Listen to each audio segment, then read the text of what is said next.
Bonjour à tous, c'est Hélène, le personnage de Kibizu et Kibizu.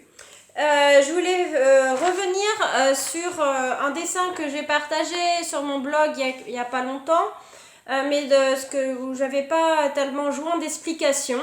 Et ça m'a fait repenser à ça parce que dernièrement, Pierre Calmar sur sa chaîne a parlé des soirées barbantes et des soirées mondaines ou des groupes sociaux où il faut jouer son rôle de théâtre un petit peu, ou sinon, enfin, et quand ça nous plaît pas, et ben on s'ennuie, on se sent pas inclus en plus, etc. Et on se met par exemple à parler d'un thème type hors doxa.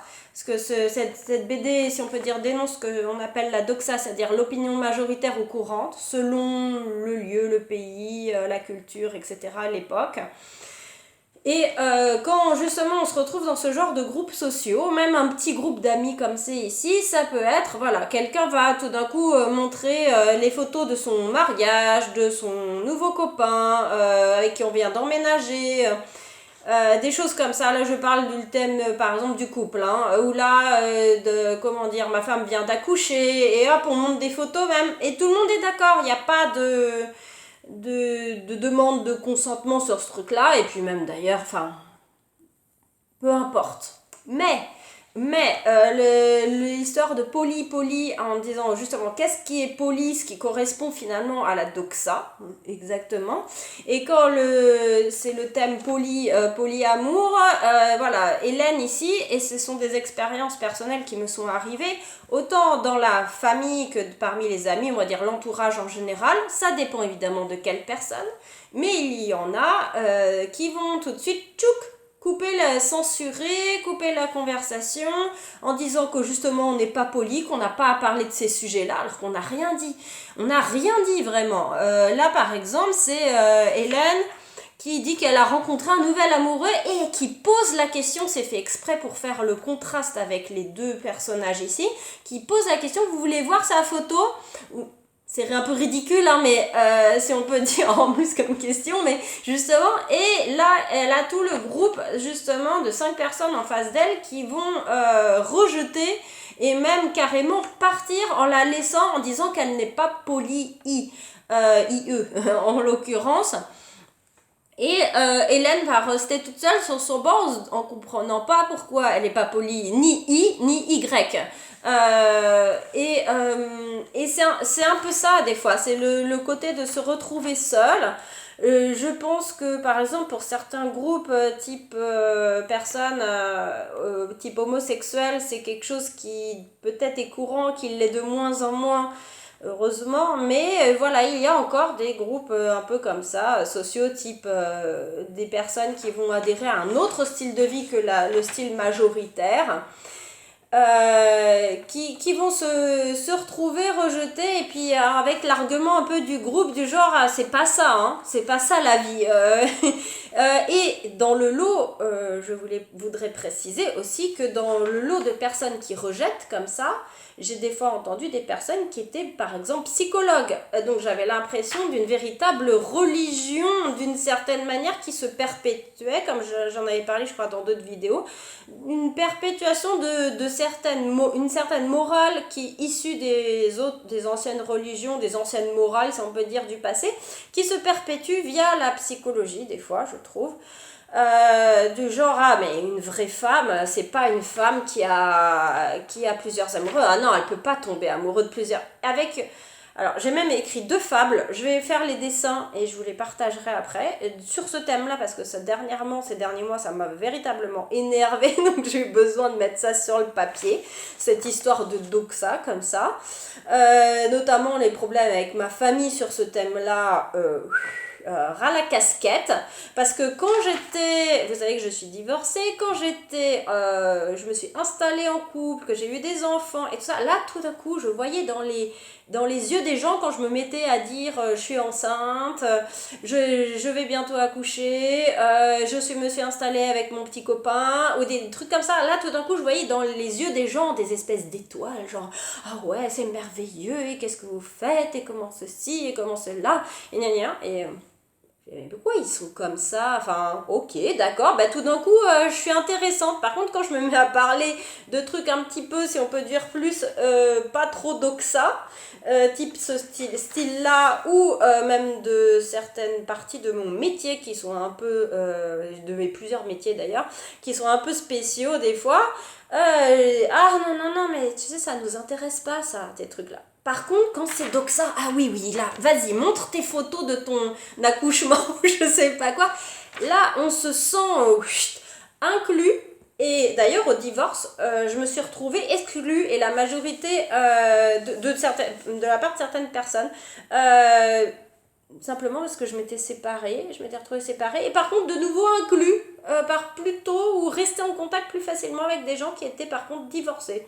Et comme je suis, on va dire, assez jeune pour un âge de divorcé, parmi, on va dire, les gens de mon âge, je suis une des premières séparées, divorcées parmi mes divers groupes d'amis, etc.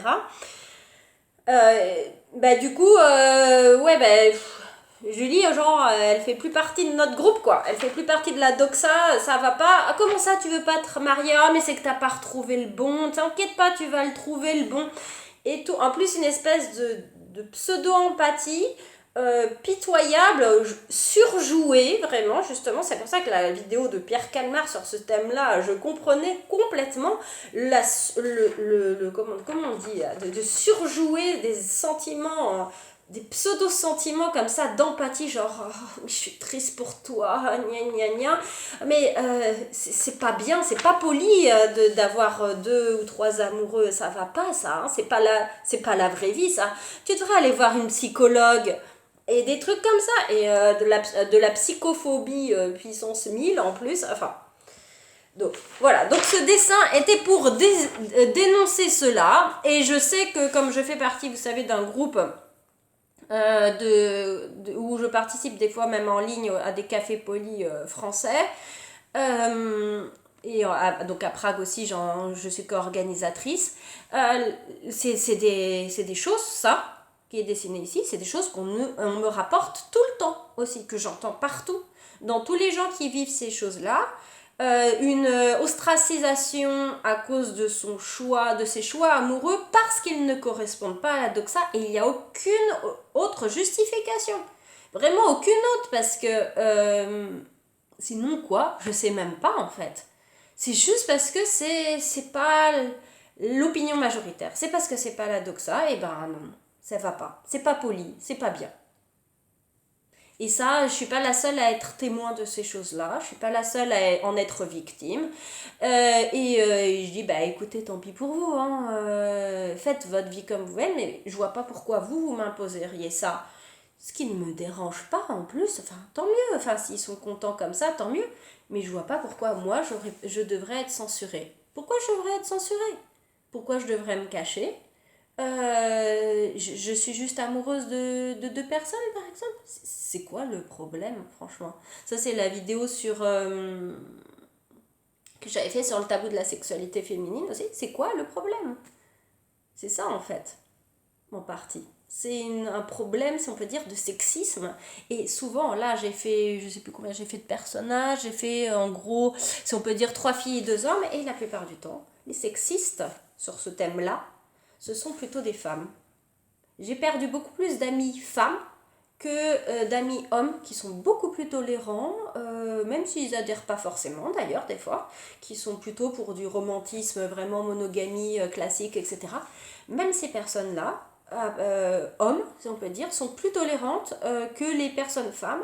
Les personnes femmes, je vais me faire traiter de salope, très clairement, de salope, de fille facile, que je détruis le féminisme aussi. Et je dis, mais en quoi je détruis quelque chose là? Je suis libre, justement. Je suis libre, je construis une vie à mon image, je ne vous l'impose pas.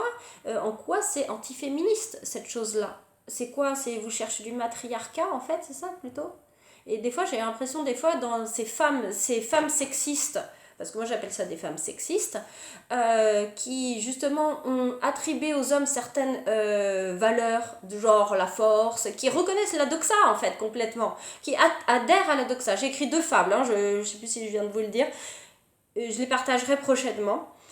justement sur ce thème de doxa et de sexisme autant masculin que féminin et complètement intégré si on peut dire par l'éducation tout bêtement de la culture à laquelle on appartient quoi. C'est tout. Mais je voudrais remercier encore une fois les amis ou il, ou tout ça.